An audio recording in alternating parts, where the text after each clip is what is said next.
لوگ سمجھتے ہیں کہ ہم نے سوائے نقصان اور سوائے تکلیف کے پاکستان بننے کے بغیر کچھ نہیں کیا. جو کچھ ہماری تقدیر ہے اس کی جھلک اللہ نے ہم کو 80 کی دہائی میں دکھائی بھی تھی. یہ ایک حیرت انگیز ملک جب اس نے وجود میں آنا تھا، جب اس کو قیام میں یہ لایا گیا، تو اس کے بعد اسرائیل کے فاؤنڈنگ فادرز نے اپنی نسل سے کہا تھا، اپنی قوم سے کہا تھا کہ دیکھو ہمیں عربوں سے خطرہ نہیں ہے. اب مسلمانوں کو ایک ملک پیدا ہو گیا ہے جو آنے والے دور میں اسرائیل کے لیے خطرہ بنے گا، پوری دنیا کے کفر اور یہود کے لیے خطرہ بنے گا. ڈیوڈ بن گوریان نے یہ نصیحت اپنی نسلوں کو کی تھی. ہندوستان نے تو کبھی بھی ہمارے وجود کو تسلیم ہی نہیں کیا. یہ ٹھیک ہے، پاکستان بننے کے بعد 1.25 کروڑ مسلمان جو اپنے گھروں سے نکلے، صرف آدھے یہاں پہنچ پائے. وہ قربانیاں، وہ شہادتیں، وہ تکلیفیں جو ہم نے اٹھائیں اس پاکستان کو بنانے کے لیے، ہمارے بزرگ، ہمارا اشرافیہ اور یہ جو لوگ شہید ہوئے وہ عام لوگ نہیں تھے. ہماری 1000 سال کی مسلم تاریخ کے امین جنہوں نے پوری امت کا خزانہ اپنے پاس سنبھال کے رکھا تھا، وہ راستے میں کاٹے چلے گئے تھے. اور جو لوگ یہاں پہنچے اس کے بعد وہ صرف اپنی نسلوں کو آباد کرنے کی سٹرگل میں لگ گئے. ہم شکایت نہیں کرتے اپنے بڑوں سے کہ پاکستان بننے کے بعد اس کی تکمیل، اس کے مقصد حیات کی طرف آپ نے کیوں بھول گئے. بات سمجھ میں بھی آتی ہے. وہ نسل تیار کرنے میں لگے رہے، وہ اپنے آپ کو سنبھالنے میں لگے رہے. ہم نے پاکستان کی تعمیر لا الہ الا اللہ پہ کی تھی. جو وعدہ ہم نے اللہ سے کیا تھا کہ اس کی تکمیل محمد رسول اللہ پہ کریں گے، یہ وعدہ ہم بھول گئے.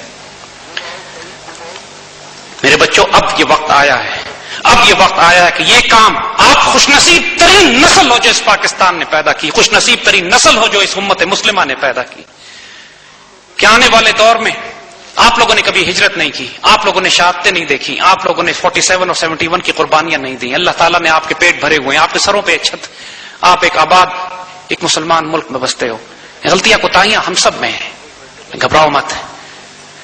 80 کی دہائی میں بھی ہم ایسے تھے، ہم اس سے کمزور تھے. اس وقت ہم نکلے پار بھی نہیں تھے، اور اس وقت اللہ نے ہم سے کیا لینا تھا. دیکھو اس پاکستان کا مقام دیکھو. 200 سال سے سوویت امپائر جو مسلمان علاقوں کو ہڑپ کرتی ہوئی، ماسکو کی اسٹیٹ سے نیچے ترکمانستان، تاجکستان، ازبکستان، قازقستان کو ہڑپ کرتی ہوئی افغانستان میں داخل ہوتی ہے. اب اس کو امت مسلمہ کے مرکز تک پہنچنے سے کوئی طاقت روکنے والی نہیں تھی سوائے پاکستان کے. یہ اللہ کے فضل سے پاکستان نے جو فیصلہ کیا کہ ہم ایک سپر پاور سے تصادم لیں گے 80 کی دہائی میں، دنیا ماننے کو تیار نہیں تھی یہ بات کہ پاکستان سوویت رشیا سے کیسے تصادم لے سکتا ہے. پوری امت مسلمہ میں اعلان جہاد کیا جاتا ہے، پاکستان مرکز بنتا ہے. اس وقت ہماری ہاں اور نہ میں دنیا کے فیصلے ہوتے ہیں. اس وقت ایک طرف ایران عراق جنگ بھی چل رہی تھی، ایک طرف مسلمان دنیا میں انتشار تھا، ایک طرف ہم روسیوں سے ٹکراتے ہیں، ایک طرف انڈیا کو ہم تقریباً توڑ کے الگ کر دیتے ہیں. سکھ اور کشمیر موومنٹ اس وقت شروع ہوتی ہے، فلسطینی انتفاضہ شروع ہوتا ہے. افغانستان جہاد کی تربیت کے بعد سوویت یونین کو توڑ کے جو ہم الگ کرتے ہیں، 20 کروڑ مسلمان اس وسطی میں آزاد ہوتے ہیں. جب برلن وال گرائی جاتی ہے تو جرمن انٹیلیجنس کا ڈائریکٹر برلن وال کا ایک ٹکڑا بھیجتا ہے جنرل حمید گل کو، اور اس کے اوپر یہ کتبہ لکھا ہوا ہوتا ہے کہ یہ اس شخص کے نام جس نے سوویت یونین کو تباہ کرنے کے لیے پہلی ضرب لگائی تھی.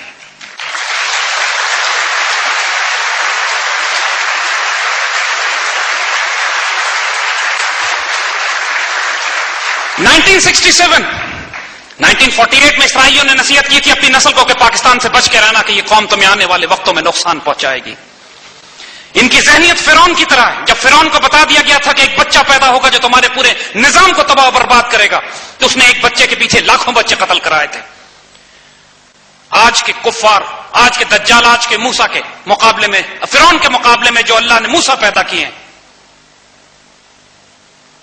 وہ یہ پاکستان ہے. 1967 میں 3 مسلمان ملکوں کی فضائیہ ہمیں شدید چوٹ لگی. جارڈن، ایجپٹ، سیریا، 3 مسلمان ملکوں کی فضائیہ کو اسرائیل نے زمین پہ ہی تباہ کر کے رکھ دیا. بیت المقدس شریف ہمارے ہاتھ سے نکل گیا. وہ بیت المقدس شریف جو سلطان صلاح الدین ایوبی نے 1000 سال پہلے لے کر مسلمانوں کے حوالے کیا تھا، اور اللہ کے فضل سے ہمارے پاس رہا، وہ 1967 میں ہمارے ہاتھ سے چلا گیا. خطرہ یہ تھا کہ باقی مسلمان ملک بھی ہمارے ہاتھوں سے نکل جائیں گے. عربوں نے ڈیسپریشن میں پاکستان سے مدد طلب کی. اللہ کا فضل ہے، ہمارے فائٹر پائلٹس جارڈن گئے، سیریا گئے، ایجپٹ گئے، اور 65 کی وار میں جہاں ہم نے انڈینز کو مار مار کے دمبا بنا دیا تھا، اللہ نے کرم یہ کیا کہ الحمدللہ 1967 میں ہم نے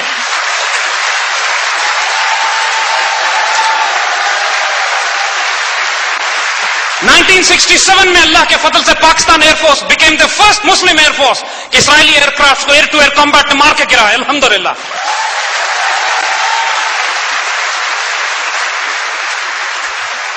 1974 میں ایک دفعہ پھر مسلمانوں کو چیلنج ہوتا ہے. اس دفعہ پھر عرب مسلمان پاک فضائیہ کو بلاتے ہیں اور اس دفعہ پھر ہم اسرائیلیوں کو مار کے گراتے ہیں. حالانکہ 1971 میں ہمیں چوٹ لگ چکی تھی. 1971 میں ہمارا حصہ توڑا جا چکا تھا. کوئی بات نہیں, سازش سے, غداری سے, ہماری صفوں کے غدار خرید کر, ہماری عزت اور حرمت کے فیصلے اور سودے کر کے. لیکن الحمدللہ دنیا نے اس وقت 48 میں جب پاکستان بنا تو یہ کہا یہ ملک بچنے والا نہیں. 47 میں کے بعد لوگوں نے کہا یہ ملک بچنے والا نہیں. 71 میں ہمیں چوٹ لگی, لوگوں نے کہا یہ ملک بچنے والا نہیں.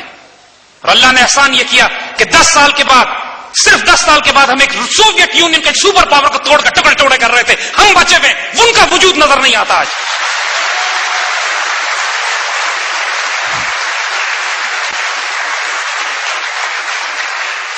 پوری مسلمان دنیا کی قیادت کی ضرورت پڑی. کہا گیا کہ یونائٹڈ نیشنز میں مسلمان دنیا کی قیادت کرنی ہے, کس کو آگے کیا جائے؟ پوری مسلمان دنیا پاکستان سے کہتی ہے آپ جائیے. پہلی مرتبہ یونائٹڈ نیشنز میں قرآن پاک کی تلاوت کی جاتی ہے. پاکستانی صدر جا کے پاک امت مسلمہ کی نمائندگی کرتے ہیں. پاکستان مسلم دنیا کی قیادت لے چکا ہوتا ہے. ہماری ہاں اور نام اس خطے کے فیصلے ہو رہے ہوتے ہیں. امریکہ کے ساتھ ہم برابری کے معاہدے کرتے ہیں. چین ہمارا بہترین دوست ہوتا ہے. انڈیا کو ہم توڑ کے چھوٹا کرنے میں ہوتے ہیں کہ جنرل ضیاء کو راستے سے ہٹا دیا جاتا ہے. اور پھر 10-15 سال کا ایک طوفان اور فساد, اور جو آج تک وہ فساد جاری ہے. لیکن ایک بات آئیں اب آپ کو بتائیں کہ اب اس پاکستان کی تقدیر کیا ہے, اب ہم کیا کر رہے ہیں. 9/11 کے بعد پاکستان شدید مشکلات میں آتا ہے. ہمیں چاروں طرف سے گھیرا جا رہا ہے. میرے بچوں یہ دیکھتے کیوں نہیں ہو کہ آج پوری مسلمان دنیا میں صرف واحد وہ پاکستان ملک ہے جس کے گرد ہر نسل کا, ہر رنگ کا کفر پاکستان کے گرد اپنا گھیرا تنگ کر رہا ہے. مشرق اور مغرب میں دیکھو, چاہے صلیبی فوجیں ہوں, امریکن اور نیٹو اور کروسیڈرز کی شکل میں, چاہے یہ ہمارا ازلی ابدی دشمن ہو جو اکھنڈ بھارت کے خواب دیکھتا ہے, چاہے ہماری داخلی صفوں کے غدار ہوں جو کبھی تحریک طالبان پاکستان بنتے ہیں, کبھی بلوچستان لبریشن آرمی, کبھی ہماری صفوں کے غدار ناپاک اور پلیت حکمران جن کو اناروں سے دھوکے ہمارے سروں پہ مسلط کیا جاتا ہے.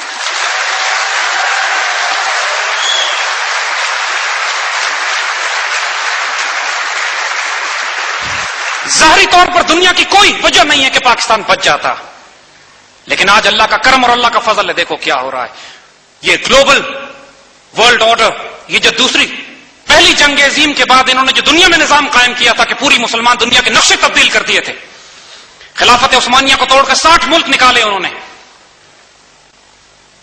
اور اب 9/11 کے بعد یہ دوسرا ورلڈ آرڈر کی بات کرتے ہیں جس میں یہ دوبارہ مسلم دنیا کے نقشے تبدیل کرنا چاہتے ہیں. جہاں خلافت عثمانیہ کو توڑ کے چھوٹے چھوٹے ملکوں میں کیا, اب مسلمان ملکوں کو توڑ کر چھوٹے چھوٹے ٹکڑوں میں تقسیم کرنا چاہتے ہیں. قومیت پہ, لسانیت پہ, عصبیت پہ, زبان پہ, فرقہ بندی پہ. عراق کو توڑ کے 3 حصوں میں کر دیا, افغانستان کو 3 حصوں میں کرنا چاہتے ہیں. پاکستان پر بھی وہ یوگوسلاویا آپشن لگانا چاہتے ہیں. جس طرح یوگوسلاویا کو سربیا, کروشیا, مونٹینیگرو, بوسنیا, سربیا میں توڑ دیا تھا. یہ سب ان کے پلان تھے. آؤ دیکھو اللہ نے کیا کرم کیا. یوگوسلاویا کو توڑنے کے لیے انہوں نے جو فساد برپا کیا, ان کو 2 آسانیاں ان کے لیے بہت بڑی جو تھی. ایک تو یہ کہ یوگوسلاویا کوئی ایٹمی طاقت نہیں تھا, اور دوسری بات یوگوسلاویا تک پہنچنے کے لیے امریکن اور نیٹو کی سپلائی لائن کسی اور ملک پر ڈپینڈ نہیں کرتی تھی.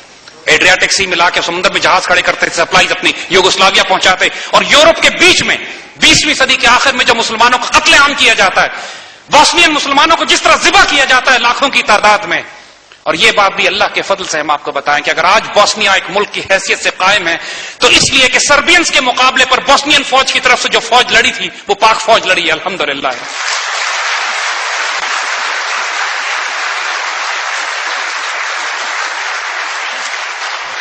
لیکن اللہ کے فضل سے پاکستان ایک ایٹمی طاقت بھی ہے, اور دشمنوں کی سپلائی لائن بھی ہمارے تھرو ہو کے جاتی ہے. جو غلط فیصلے 9/11 کے بعد کیے گئے افغانستان کے حوالے سے, اس میں افغانستان کو ہم نے ایک فرینڈلی حکومت وہاں سے ہٹا کر ایک نیٹو امریکن فورسز کو وہاں جگہ دی اس بات کی, اور براہ راست ان کے امبریلا کے نیچے انڈینز کو موقع ملا کہ وہ جا کے پاکستان کے خلاف ایک خونریز بغاوت برپا کر سکے. پھر پاکستان میں جو جمہوریت لائی گئی, CIA پلانٹڈ ڈیموکریسی, جس کا مقصد یہ تھا کہ یوگوسلاویا کی طرح ایک کمزور مرکز تیار کیا جائے پاکستان کا, ملک میں دہشت گردی کی جائے, پاکستان کی افواج کو تصادم کرایا جائے اپنے ہی قبائل کے اندر, اپنے ہی قوم کے درمیان, اور پھر قوم کو مایوس کیا جائے ڈس انفارمیشن وار سے, پروپیگنڈا کے ذریعے کہ ملک ٹوٹ رہا ہے, ملک چھوڑ کے نکل جاؤ, پاکستان تو بچے گا ہی نہیں. آج کل کی دنیا میں کفر کا سب سے بڑا ہتھیار ان کی ایٹمی طاقت نہیں ہے، ان کی کیپیسٹی ہے، ان کی یہ صلاحیت ہے کہ یہ کتنا بڑا جھوٹ بول سکتے ہیں. ڈس انفارمیشن، پروپیگنڈا، فراڈ. اللہ کے فضل سے پاکستانی پیٹریوٹس نے جب 2 سال پہلے یہ مشن شروع کیا، سب سے پہلے تھریٹ انالیسس، دشمن کو ریکگنائز کرنا کہ دوست کون ہے اور دشمن کون ہے، تحریک طالبان کون ہے، افغان طالبان کون ہے، گلبدین کون ہے، حقانی کون ہے، حکمت یار کون ہے. تحریک طالبان کی حقیقت کیا ہے، بلوچستان لبریشن آرمی اور بلوچستان ریپبلکن آرمی کے ایلیمنٹس کون سے ہیں، وہ تمام ایلیمنٹس کون سے ہیں پاکستان کی سیاست میں، پاکستان کے داخلی خطرات میں کہ جن کو پاکستان ایلیمنیٹ کرنا ضروری ہے. الحمدللہ سوات میں ان کی جڑ کاٹی گئی، ٹرائبل ایریاز میں ان کو مار پڑی. وہ تمام دہشت گرد ایلیمنٹس جو انڈیا سے بھیجے جا رہے تھے، جو پورے پاکستان میں خود کش حملوں کی ایک کیمپین بلڈ کر رہے تھے، اللہ ایک ایک کر کے ان کے سر کو کاٹتا جا رہا ہے.